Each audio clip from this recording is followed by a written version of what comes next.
인민일보의 자매지라는 영문 자매지라는 곳이 글로벌 타임즈 글로벌 이 영문이 글로벌 타임즈고요. 중국 말로 나오는 것이 환구시보입니다. 이 환구라는 게 지구라는 둥근 지구라는 뜻이니까 글로벌 타임즈 같은 곳입니다. 이 환구시보는 이렇게 보도를 했습니다. 보시죠. 중국과 러시아 이익에 반하는 사드가 북핵처럼 악성 종양이 될 것이다. 북핵 문제 책임은 한국과 미국에 있다라고 강변했습니다. 사드를 지지하는 한국의 보수주의자들은 김치만 먹어서 멍청해진 것인가? 그야말로 막말입니다. 또 한국은 북핵 위기와 강대국의 다툼 속에서 개구리밥, 이 연못 같은 데 있는 그 식물이죠. 부평초라고 하는 떠밀려 다니는 것입니다. 개구리밥이 될 것이다라고 쓰기도 했습니다. 다 사설을 통해서 이렇게 쓴 건데요. 한국은 핵무기를 개발하는 평양만큼이나 극단적이다라고 주장하기도 했습니다. 이렇게도 말했습니다. 한국은 넘쳐나는 절과 교회에서 평안을 위한 기도나 많이 하라라는 것입니다. 그야말로 감정적이고 논리도 없고 금도도 전혀 지키지 않은 이런 말들을 사설이라고 중국의 관영 언론 인민일보 자매지 환구시보가 쓰고 있는 것입니다. 중국 전문가입니다. 우수근 중국 동아대 교수를 초대했습니다. 안녕하십니까? 네, 안녕하십니까? 자, 우선 이 환구시보라는 곳이 어떤 매체인지부터 좀 설명해 주십시오. 저희가 많이 들었거든요. 그러니까 우리가 정말 절대적으로 중국을 잘못 파악함에 있어서 가장 큰 문제는 환구시보인데요. 네. 금방 여기도 환구시보는 관영 언론이라고 나와 있습니다만 환구시보는 관영 언론 아닙니다. 네. 환구시보는 민영 상업지입니다. 100% 돈을 벌어서 스스로 운영하지 않으면 안 되는. 그래서 더욱 극렬한 표현을 쓰고 중국 사람들조차도 어떻게 말 한마디, 단어 하나하나를 저렇게 선동적이고 호전적으로 쓰는지 모르겠다. 제가 아는 중국 교수는요. 학생들에게 환구시보는 절대 읽지 마라. 균형 감각을 잃는다라고 말할 정도인데 네. 우리가 말하자면은 그 환구시보의 속성을 알면 우리가 중국을 환구시보를 인용할 때마다 우리가 중국을 정말 잘못 파악하고 있구나라는 걸 알게 될 겁니다. 네. 환구시보는요. 일단은 그 민영이 아니라 관영이 아니라 민영이라는 거 민간 상업지라는 것을 이걸 보면 알 수 있습니다. 1993년 1월 달에 창간됐는데 창간된 목적이 당시 인민일보의 기자들 처우가 상당히 열악했습니다. 그래서 기자들의 처우를 좀 더 개선시키기 위해서 특히 전 세계에 나가 있는 국제부 특파원들의 대우를 개선시키기 위해서 그 사람들이 적어오는 좋은 내용 같은 것을 민간 상업지를 따로 만들어 갖고 그걸 갖다 이윤을 내서 그 국제부 기자들의 보너스라든가 상여금을 더 많이 주자라는 취지에서 시작된 것이 환구시보입니다. 처음부터 관영이 아니라 민영 상업지인 겁니다. 돈을 벌어서 스스로 살지 않으면 안 되는. 그다음에 그러면은 우리가 헷갈리는 것이 인민일보 자매지라는 것 때문에 우리가 헷갈리는데 중국 사회주의 국가입니다. 어떤 매체를 하기 위해서라면은 반드시 관에서 정식으로 허가를 낸 인민일보라든가 신화통신과 같은 것이 자매지라든가 제휴지 형식을 취하지 않으면 안 되거든요. 그렇기 때문에 인민일보의 자매지 형식을 취했는데 그러면 왜 중국의 공식적인 인민일보의 자매지가 되었는가? 첫 번째, 아까 말씀드린 것처럼 창간 자체가 인민일보의 국제부 기자들에게 상여금을 더 주기 위해서 만들어진 것이고 두 번째, 지금 환구시보의 총편집인 제작 총괄을 맡고 있는 사람이 인민일보 기자 출신이었습니다. 이 사람이 이력을 보면 참 재밌는데 중국의 군대인 인민해방군 산하의 대학을 졸업을 하고 러시아도 전공을 하고 나중에 인민일보에 들어가고 러시아라든가 아니면 코소보라든가 그래서 그 해외 특파원을 할 때 코소보 내전이라든가 아프가니스탄 공습이라든가 미국의 이라크 습격이라든가 그런 것을 쭉 보면서 서구 국가가 상당히 위험하구나. 서구 국가를 그대로 믿기만 하면은 국가가 위험할 수 있다고 그때부터 극렬한 민족주의 성향을 띠게 된 것이죠. 상당히 전투적인 성향을 띠면서 중국이 살기 위해서라면은 서구를 믿으면 안 된다라는 식으로 민족주의, 국수주의 성향을 계속해서 품게 되었고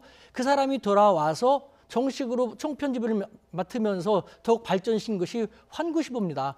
인민일보 기자 출신이기 때문에 인민일보하고의 그 관계상, 관시상 인민일보 자매지 형식을 취한 것이고 그리고 관영지가 아닌 인민일보의 자매지 형식일 뿐인 것이지 스스로 돈을 벌어서 운영하지 않으면 안 되는 민간 상업지. 게다가 말씀드린 것처럼 그 사람 성향 자체가 극렬한 민족주의, 국수주의 성향이기 때문에 단어 하나하나도 호전적이고 선동적인 것을 표현해서 쓰는 것.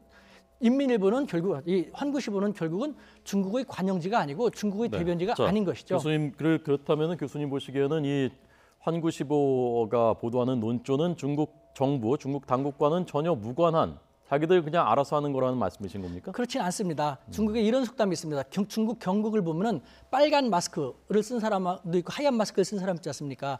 장홍련 빨간 마스크를 쓴 사람은 어떤 특정한 상황에서 격렬하고 자극적인 호전적인 표현을 하는 것이고 하얀 마스크 장바이렌 하얀 마스크를 쓴 사람들은 온화하고 차분하게 한다는 것인데 국제 문제에 있어서 중국 정부의 심경을 일단은 빨간 마스크를 쓴 환구시보에게 아주 맹견이 돼가지고 많이 지저대게 되는 것이죠. 그래서 상대 국가들의 반응을 또 보고 이렇게 하면 상대국들이 어떻게 나오는구나라는 것을 파악하는 것이죠. 하지만 문제가 빚어질 것 같으면은 환구시보는 우리 관영지 아니야. 우리 관영지는 신화통신이나 인민일보야. 너네들이 잘못 파악했어. 라는 식으로 중국에서는 강원 양동 작전으로 빠져나올 수 있는 그렇기 때문에 환구시보는 중국 정부의 심정을 어느 정도 느낄 수 있는 것이지 그 네. 표현 하나하나는 중국 정부하고는 전혀 다릅니다. 관영 신화통신과 인민일보를 보십시오. 절대 그런 표현 쓰지 않죠. 자, 그러니까 일종의 역할 분담을 하고 있다 말씀이신 거지 않습니까? 그런데 그러니까 그 엄밀하게 말해서 중국 정부의 속내와는 다른 얘기를 하는 곳이냐, 아니면 중국 정부가 속내를 갖고 있는데 차마 하지 못한 얘기들을 여기가 대신해서 좀 대변해주는 그런 역할을 하고 있는 것이냐, 어느 쪽이 더 가까운 겁니까? 어느 정도 근거는 있겠지만 그걸 갖다가 너무도 극렬하게 선동적으로 중국 내 민족주의 성향이라든가 국수주의 성향을 띠고 있는 사람들이 더 많이 보고 중국을 지키자라는 식으로 유도하기 위해서 그런 표현을 쓰는 것이기 때문에 네. 중국 정부 의향하고 완전히 별개다라고 할 수 없지만 그것 갖다가 세세하게 중국 정부를 파악하려고 한다는 것은 크게 잘못된 것이죠. 네. 자, 그러면 교수님 지금 보시기에 이 사드 보복하고 사드에 대한 이런 오늘 환구시보가 표현한 그런 표현들, 이런 것이 지금 중국 정부의 속내를 반영하고 있는 겁니까? 이 문제에 대해서, 사드 문제에 대해서 어떻게 보십니까? 제가 말씀드린다면 중국 정부의 불편한 속내를 극렬한 표현으로 네. 나타낸 것이죠. 인민일보라든가 신화통신 같은 건 중국의 관영지입니다. 그야말로. 그런 신문에서는 절대 저런 표현 쓰지 않죠. 중국도 이렇게 하면 중국을 너무 두둔하는 것 같지만 5천 년의 역사가 있는 문화대국입니다. 문화대국에서 공식지에 점잖은 신문에 점잖은 언론에 저런 표현을 쓸 리가 만무하거든요. 아까 말씀드린 것처럼 중국의 엘리트들이라든가 많은 사람들은 환구시보를 보지 못하게 하기도 하고 자기도 안 보고, 마치 우리나라에도 일베라는 게 있지 않습니까? 일베의 표현을 가지고 외국인들이 한국의 민심이라든가 한국의 사정을 파악하려는 것은 상당히 잘못된 것이죠. 마찬가지입니다. 자, 그것하고는요, 제가 볼 때 교수님 무슨 말씀이신지 알겠습니다만은, 인민일보가 공식적으로 어느 정도의 관계인지 모르겠지만 인민일보의 자매지라는 것은 그것은 부정할 수 없는 팩트인 형식적으로 거죠. 맞습니다. 그것을 지금 극우 어떤 인터넷 사이트하고 그 동일선상에서 비교하는 것은 좀 어불성설이 아닌가 싶습니다. 맞습니다. 그러니까 우리나라는 인민일보라든가 예를 들면 일본의 산케이 신문과 마찬가지입니다. 산케이 신문 일본 사람들 대부분 안 읽지 않습니까? 너무 극우적이다 해가지고 마찬가지입니다. 중국 사람들도 이 환구시보의 그런 언론 논조라든가 그런 것은 잘 보지 않거든요. 근데 우리나라에는 환구시보라든가 산케이 신문 같은 게 없어서 그러는데요. 교수님, 이제 환구시보에게 계속 반복되니까요. 이제 충분히 그것은 시청자 여러분들께서 이해하신 것 같습니다. 교수님 보시기에는 지금 중국 정부가 이후에 사드에 대한 대응에 있어서 추가 보복을 할 가능성이 있다고 보시는지, 교수님 보시기에는 그런 어떤 중국의 사드 보복이 중국 당국과는 무관하게 그냥 자율적으로 어떤 업계라든가 이런 데서 진행되고 있다고 보시는지. 절대 그렇지 않습니다. 중국 당국이 암묵적으로 말을 하지 않더라도 행동하게끔 하기 때문에 사드 보복 지시를 하는 것이고, 중국의 입장에서 바라볼 때는 상황이 달라진 게 하나도 없고 악화됐기 때문에 자기들은 철퇴할 명분이 없거든요. 사드 보복 조치는 지속적으로 계속해서 이어질 수밖에 없을 거라는 생각이 듭니다. 그런데 어떤 형태의 보복이 더 추가로 이루어진다면 어떤 것이 또 있을 수 있다고 보십니까? 경제적인 보복 조치나 문화적인 보복 조치는 더 강화될 것이고, 이제 군사적으로 쉽지 않겠지만 군사적으로 한국의 움직임에 따라서 우리는 그렇다면은 한국의 어떤 사드 시설이 있는, 아니면 한국 내 주한 미군 시설에 대해서 우리도 이와 같은 최첨단 무기를 활용해 가지고 보복 조치를 할 수 있다라는 식으로 한반도의 긴장감을 더욱 고조시키는 그런 행동을 할 수 있겠죠. 군사적인 조치란 건 어떤 예컨대 군사 훈련 같은 걸 말씀하시는 겁니까? 군사 훈련도 그렇고, 한국이 사드를 배치하고 한미 군사 훈련을 더 한다면은 중국의 입장에서는 자기들을 겨냥하실 수도 있다라고 판단한다면 자기들도 거기에 대응하는 군사 훈련도 할 것이고, 또 최첨단 무기를 한국당, 주한미군 시설이지만 한국당이지 않습니까? 우리 영토를 겨냥한 그 군비 시설을 강화할 수 있을 거라는 생각이 듭니다. 네. 시진핑 주석의 지금 속내는 뭐 정확히야 뭐 누가 알겠습니까만은 어떤 거라고 파악하십니까, 교수님? 저는요 거의 확실히 말할 수 있습니다. 일단은 네. 그 중국, 그러니까 문재인 대통령의 당선을 중국은 우리만큼 환영을 했습니다. 네. 기대했고 그랬는데 더군다나 지난 3월달에 그 요번에 이제 문재인 대통령이 민주당이 당선되는 게 거의 확실하니까 요번 8월 24일 한중수교 25주년을 대대적으로 치름으로써 한중 양국 관계가 복원되는 모습을 하고 싶다. 어떤 식으로 했으면 좋겠는가를 저랑 논의하자는 식으로도 많이 얘기를 했거든요. 그런데 상황이 이렇게 흘러가니까 중국으로서는 사드 제재 조치를 사드를 처리하라고 하지만 상황이 나아진 것이 없는데 자기들이 제재 조치는 처리할 수 없는 것이고 다만 중국 입장에서는 그래도 조금 더 긴밀하게 허심탄회하게 대화를 함으로써 절충점을 찾았으면 좋겠다고 하는데 중국의 입장에서 바라볼 때는 한국은 사드는 북한용이고 방어용이기 때문에 너희들이 너무 걱정할 필요 없다라는 식으로만 나오니까 중국은 되게 답답하게 생각하는 것이죠. 이런 식으로 약간 한중 관계 나빠지면 중국 입장에서는 미국만 좋아진다고 생각합니다. 한국이 미국과 일본으로 가까워지게 되면 자기들의 최대의 라이벌인 그 미국이 힘만 세지기 때문에 중국은 좋을 게 없다. 따라서 한국과의 관계를 빨리 풀고 싶다는데 이럴 때일수록 우리는요. 한쪽으로만 갈 것이 아니라 진지하게 정말 진지하게 대화하려는 그런 자세로 대화를 해나감으로써 물꼬를 트면 된다고 생각합니다.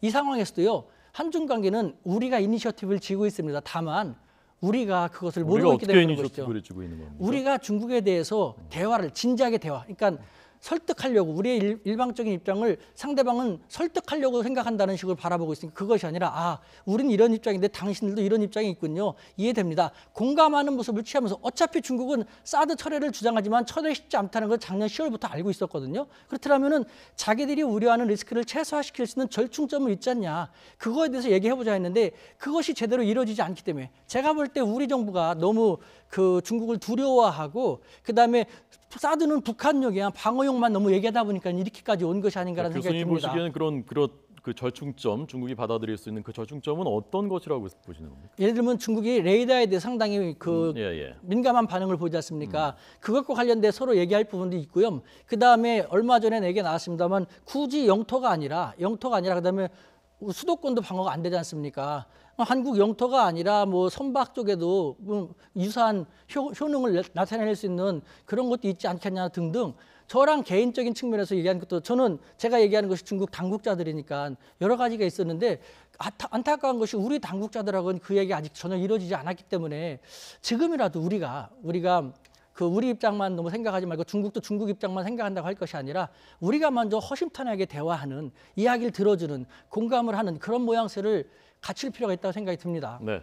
자, 우수근 중국 동아대 교수의 견해를 들었습니다. 동아대는 상하이에 있다고요? 상하이 중심지에 있습니다. 예, 알겠습니다. 잘 들었습니다.